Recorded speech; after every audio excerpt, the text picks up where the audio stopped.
My name is Maya Lane. If I could go back to when I was 9 years old, I'd tell that girl 2 things. 1, you're not crazy. 2, you're not the mistake they said you were. But back then, I didn't know either of those truths. All I knew was that dinner always looked different on my plate than it did on my sister's. Brooke, the golden child, had her mashed potatoes swirled like bakery frosting. Butter in flower shapes, steak so tender it fell apart when she touched it with her fork. Her fruit, always fresh, came in a chilled glass bowl with ice cubes to keep it cold. My plate, dry toast, boiled green beans, a cup of water with no ice. I asked once why hers looked like a magazine photo while mine looked like punishment. My mum didn't miss a beat. Because Brooke needs the energy, she said. Then, with a shrug, you're just Maya. I laughed it off back then. Thought maybe I'd done something wrong. Maybe I forgot a chore or talked back. Maybe I wasn't enough. I didn't understand yet that it was never about anything I did. It was about who I was and what I represented to them. A burden.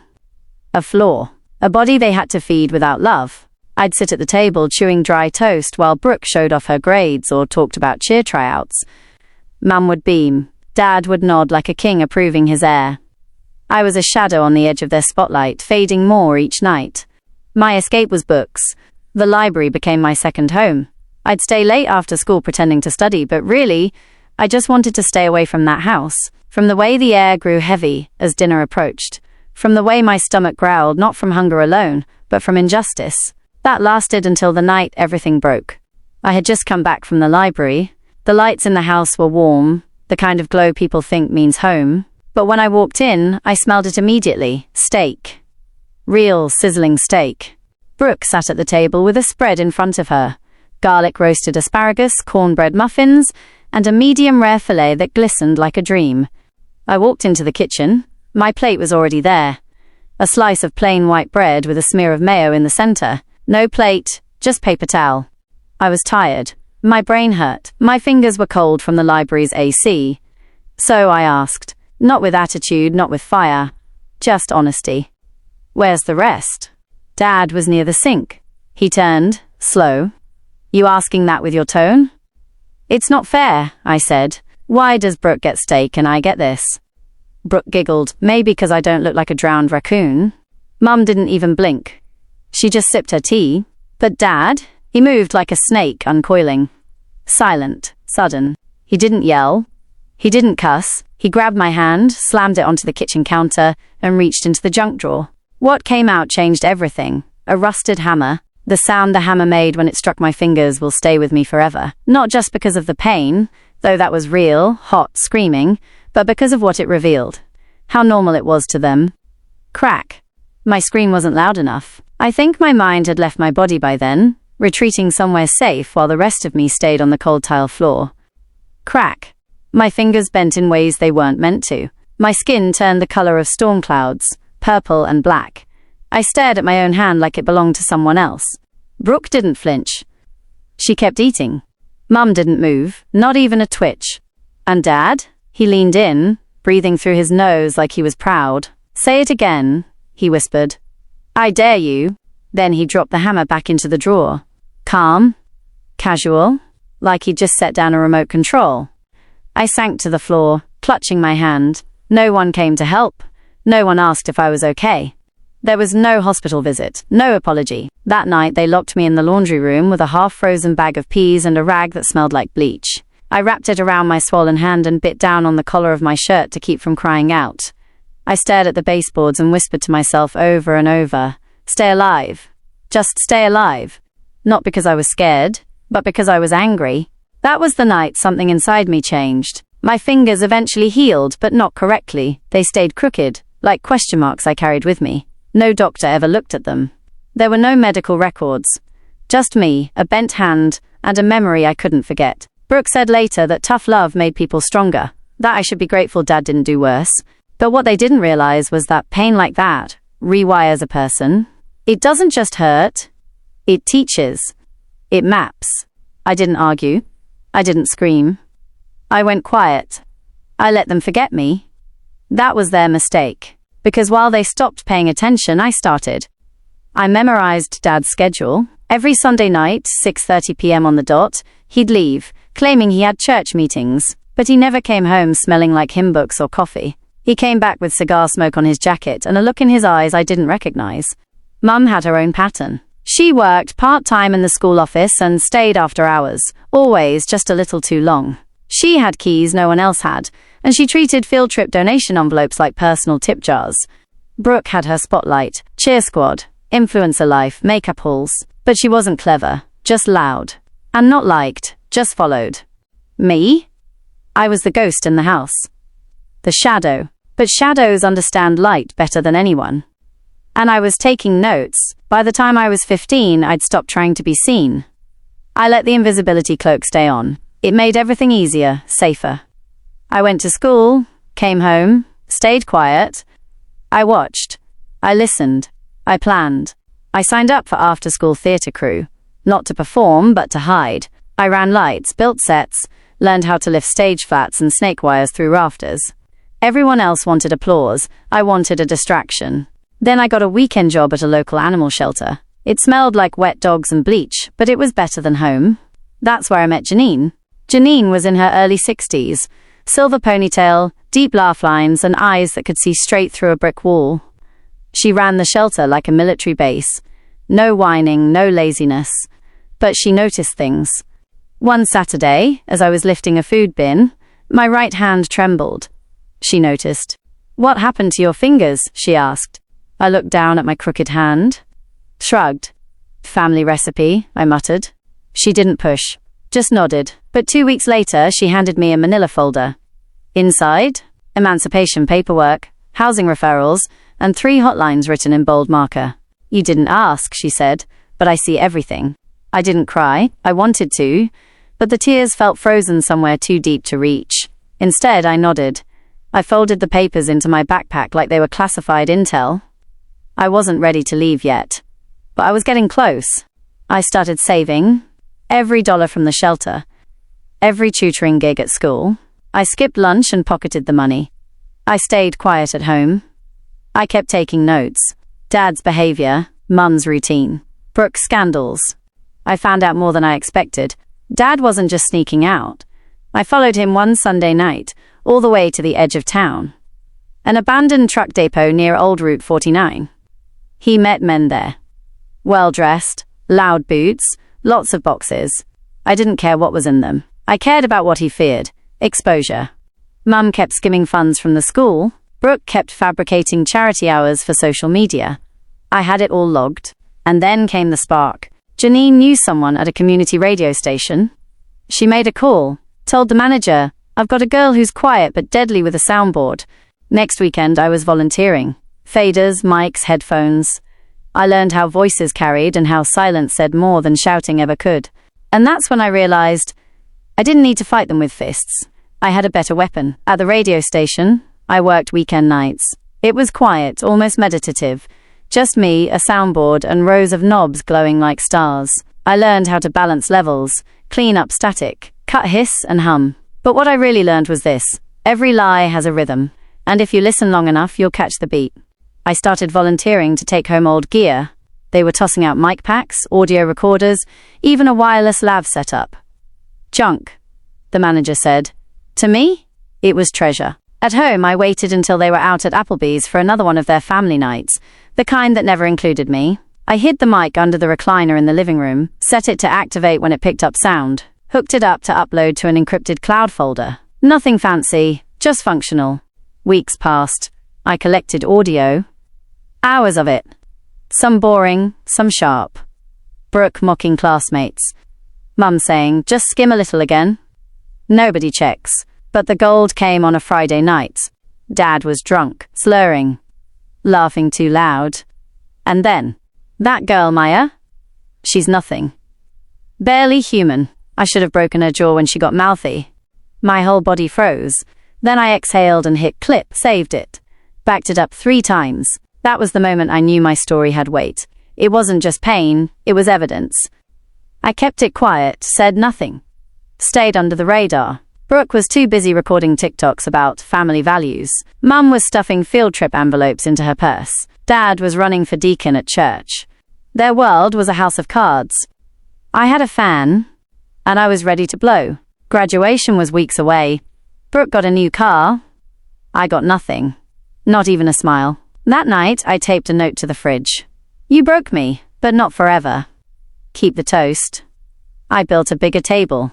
Then I walked out. Janine met me at the shelter. She already had a cot ready, and a part-time job cleaning kennels. I dropped my backpack beside the bed and unzipped the front pocket.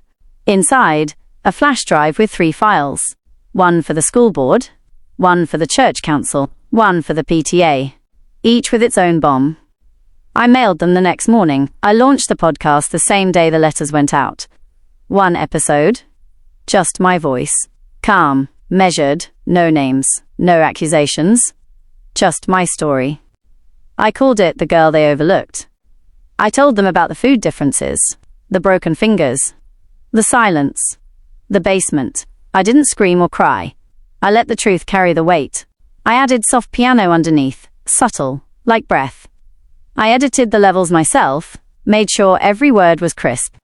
Then I uploaded it. By nightfall, it had 3,000 downloads. Then 10,000. Then it hit TikTok.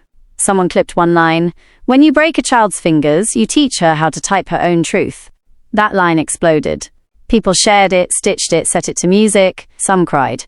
Some raged. Others told their own stories. Within a week, Brooke's brand deals vanished. Her influencer friends ghosted her. Mum got a call from the district, asked to step down from the PTA. And Dad? The church elders voted. Unanimous. He was out. They didn't know it was me. I never used my last name. I didn't have to. The truth speaks louder than identity. And I wasn't done yet, because there was one last piece of the plan still waiting. A place. A memory. A house. The same house where my fingers were shattered. Where silence was wallpaper and cruelty was currency. That house was about to go up for sale, and I was ready to buy it. I found the listing by accident, or maybe fate put it in my path. I was scrolling housing notices on my phone during a lunch break at the shelter when I saw the photo, the porch, the cracked steps, the faded blue siding. It was my childhood house. The caption read, 4-bedroom fixer-upper. Owner needs immediate offload. All offers considered.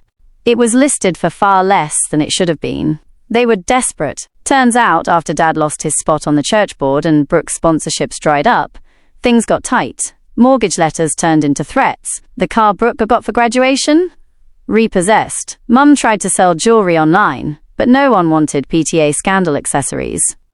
They couldn't keep up, and the bank didn't care who they were pretending to be. It just wanted payment. I called Janine. Her cousin worked at a non-profit that helped young adults transition into homeownership. Grants, support, credit mentoring. I had a job. I had a clean record. I had a podcast that had gone viral. I sent them one thing, the episode. That's all it took. 2 days later, I had pre-approval. Within a week, I submitted an offer. Full price. Cash assist. The real estate agent didn't recognize my name. Neither did my family. Not until move-in day. I pulled up in a borrowed truck with my stuff in the back. Dad was on the porch, red-faced and yelling into his phone. Brooke was crying in the driveway. Mum stood with her arms crossed like she still had control over something. They all turned when I stepped out. "Maya?" Brooke's voice cracked. "What are you doing here?" Mum's tone sharpened. Dad stared like I was a ghost. I didn't rush. I walked to the front steps, clipboard in hand. Handed it to the agent. "I'm the buyer," I said. "Closing finalized this morning." Silence. Delicious, jaw-dropping silence. You can't," Dad sputtered. "This is our house." "Was," I corrected. "Now it's mine." Brooke blinked, mascara smeared. "You planned this?" I smiled. Not cruel. Just honest. "I told you I was building a bigger table." Then I stepped through the front door. The air smelled like mildew and secrets. But it was mine now. Every creak. Every shadow. Mine. I didn't celebrate. I didn't pop champagne or scream victory. I unpacked one thing. A dining table, solid wood. Real craftsmanship, paid for by my own hands. On top of it, I placed 3 items. 1, a copy of my hand x-ray. 2, a small recording device. 3, a nameplate that read, Maya Lane, survivor, not servant.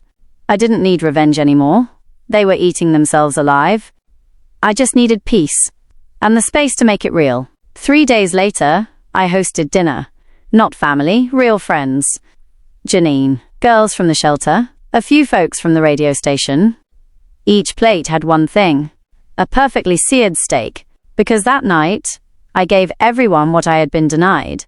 And the house, it was no longer my prison. It was my throne. The night of the dinner, the house was quiet in a way I had never known it to be. Not tense, not heavy, just still, peaceful. The kitchen glowed with soft yellow light. The new dining table gleamed beneath a thrifted linen runner. I'd saved up for this moment. It wasn't about revenge anymore. It was about reclamation. Janine arrived first, bringing homemade mac and cheese in a covered dish. Her eyes scanned the room like she was seeing ghosts evaporate from the walls. "This place doesn't even feel the same," she said. "It isn't," I replied. "Not anymore." One by one, the others came. Girls from the shelter, Marisol, Jamie, Kay. A tech from the radio station named Devon, who taught me how to clean hiss from vocals. They brought soda, baked beans, brownies from a box mix. We didn't talk about what the house used to be. We didn't talk about my parents or Brooke. We talked about music, new jobs, weird customer stories from the gas station. It was normal, and in its normalcy it felt holy. Each plate had a steak, medium rare, butter on top. Salted just right. They ate slowly at first, glancing at me. I nodded. "It's okay? Really? This is why I invited you." They dug in. I watched their faces as they chewed, savored, laughed. For once, I wasn't the one on the outside looking in. I wasn't watching a table I wasn't invited to. I built this one. I set the plates. I chose who got to sit here. Janine tapped her fork on her plate gently. "So," she said, "what made you come back here?" I looked around the room. Every corner of it had tried to break me once. The hallway where my hand was shattered. The laundry room where I slept on the floor with a rag and a bag of peas. The kitchen where I was told I was nothing. But it was mine now. "This place used to be a cage," I said. "But now," I flipped the lock. After dinner, no one rushed to leave. We lingered, played music from someone's phone, talked about movies, laughed until our sides hurt. It was the kind of night I had dreamed about as a kid, wrapped in a towel on the basement floor, whispering stories to myself just to survive. By midnight, the last dish was cleaned, the last hug given. I stood at the door as the last guest left, and for the first time in my life, I locked the front door not to keep anyone out, but to protect what I had finally built. Then I turned to the hallway mirror, the same one where Dad once called me a burden. I stood in front of it now, taller, stronger. The scar across my hand caught the light. The crooked fingers didn't bother me. They were proof. Proof that I'd survived. Proof that I'd rebuilt. And most of all, proof that I owned every brick of this story now. Because I did more than come back. I came home, the morning after the dinner. The house felt different. The air was warm, settled. The silence no longer felt like punishment. It felt earned. I made coffee. Sat at the table I built. Let my fingers trace the grain of the wood. I had no grand plans that day. No revenge to plot. Just laundry, emails, and a podcast to edit. Normal things. But then the calls started. Janine texted first. "Turn on the news." I clicked open a browser window. There it was. My hometown, plastered across local headlines. PTA embezzlement scandal. Church leader under investigation. Influencer called out for fraud. It was all unraveling faster than I expected. Brooke had gone live on TikTok the night before, crying, begging for sympathy. But the comments weren't kind. Viewers remembered her mocking people. The fake charity drives. The filters. The lies. Mum was caught on audio saying, "They'll never catch me.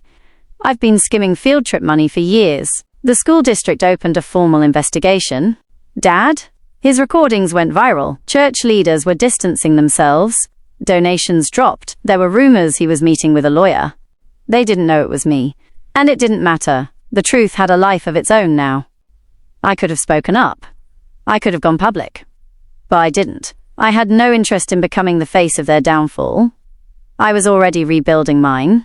Instead, I released episode 2. It wasn't about them, not directly. It was about trauma and silence, about how people survive in the corners. I talked about power, not the kind you take, but the kind you reclaim. Downloads spiked again. Emails poured in from listeners. Survivors, teachers, therapists, teenagers. They didn't want gossip. They wanted validation. They wanted hope. One message stuck out. Your podcast saved my life. I didn't know what to say back, so I didn't. I just read it again and again. That night, I walked through the house barefoot.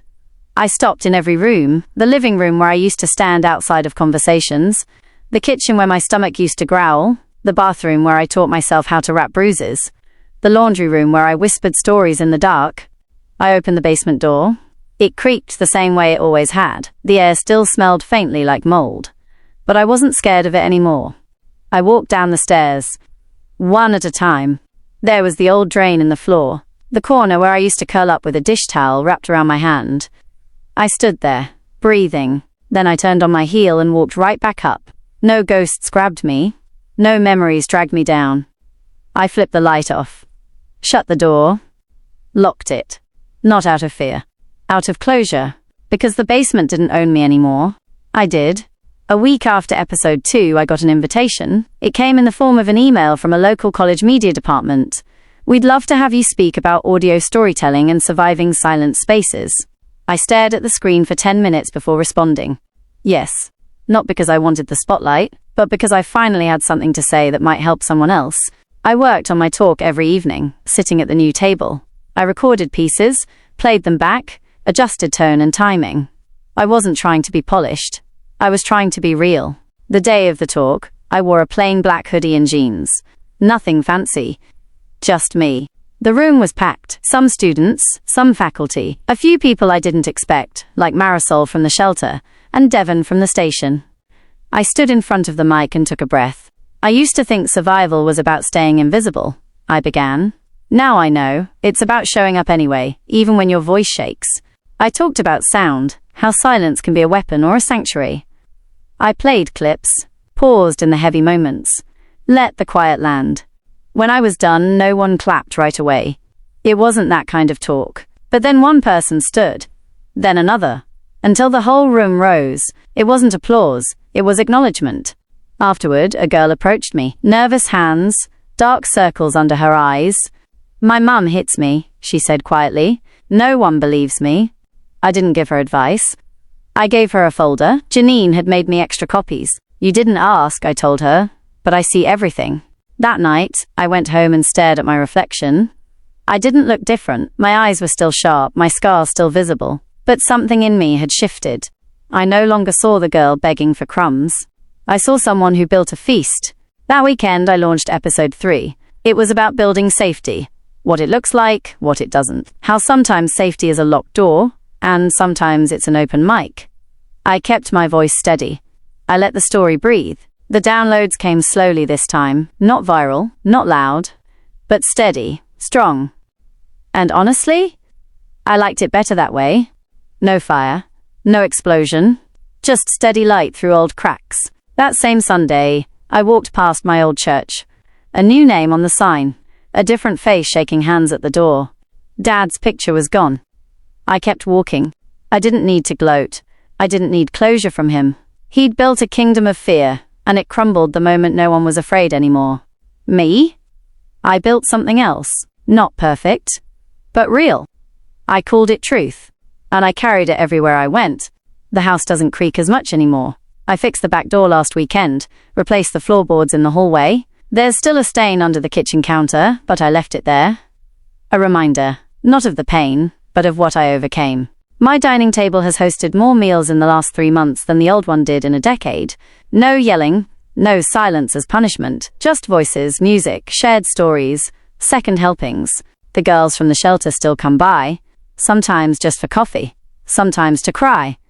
Always welcome. Devon drops in with old headphones and cables, always claiming I'm one edit away from going pro. He's probably right.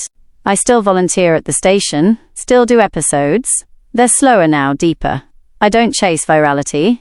I chase truth. Episode 4 was about food, the symbolism of it, how a steak became a weapon in my story, and how serving it became my act of rebellion. The emails I get now? They're quieter, more personal. My stepdad used to decide who ate based on mood. I thought I was the only one who got less. I bought my first table. Thought of you. I reply to each one, sometimes with words, sometimes with just a link to an episode, sometimes with nothing but a heart emoji. They get it. I get it. That's enough. One morning I got a letter in the mail, no return address, just a card with no name. Inside it read, "We didn't know how strong you were until we couldn't stop you." The handwriting was familiar. I didn't need to guess. I smiled and burned the card. Some things deserve silence. I still walk the halls of the house, still touch the walls that once saw me as nothing, but now I walk with purpose. Head high, shoulders loose. My fingers will never be straight. One knuckle always looks like it's mid-question, but they type. They hold tools. They pass food. They are strong. And my voice, once small and choked in the corners, is now clear, deliberate. Broadcast. This isn't the end of the story. Not really. Because the truth is, there are other girls right now sitting at tables with dry toast, wondering why they're never enough. Thinking maybe they're broken. They're not. They just haven't found the door yet. So I'll keep mine unlocked. I'll keep the porch light on. I'll keep building bigger tables, because no matter how they tried to erase me, I am here. I am whole, and I am never going back to being leftovers again. If this story meant something to you, please hit subscribe and turn on notifications. I've got more truths to share, and you never know who needs to hear them. Drop a comment below and let me know where you're watching from. You're not alone, and neither am I. Subscribe, comment, like, share. Let's keep building bigger tables together.